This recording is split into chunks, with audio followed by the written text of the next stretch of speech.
കുടുംബത്തിന് സ്വതക്ക കൊടുക്കാൻ മടി കാണിക്കുന്ന ആളുകളുണ്ടല്ലോ. ജ്യേഷ്ഠന് പട്ടിണി കിടക്കുമ്പോ,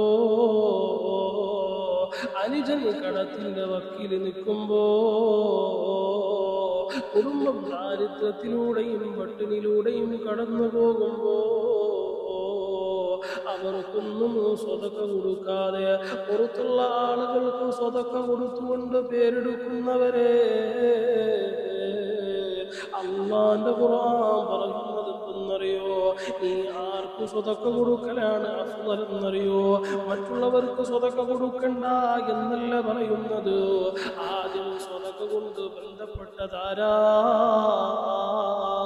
ആർക്കാ ആദ്യം സ്വതക്ക കൊടുക്കേണ്ടതെന്ന് വിശുദ്ധമായ ഖുർആൻ പറയുന്നുണ്ടോ? ആദ്യം നീ കുടുംബത്തിനെ പരിഗണിക്കണമെന്നാണ്, എന്നിട്ട് നീ പുറത്തുള്ളവരെ പരിഗണിച്ചാ മതി എന്നാണ് വിശുദ്ധമായ ഇസ്ലാം പഠിപ്പിക്കുന്നത്. അതുകൊണ്ട് പ്രിയപ്പെട്ടവരെ, ഈ സ്വഭാവത്തിൽ മുന്നോട്ട് പോകുന്ന ആളുകളോടാണ് പറയുന്നത്, ജീവിതത്തിൽ വലിയ മാറ്റം കൊണ്ടുവരണേ, കുടുംബത്തിനെ പരിഗണിക്കണേ.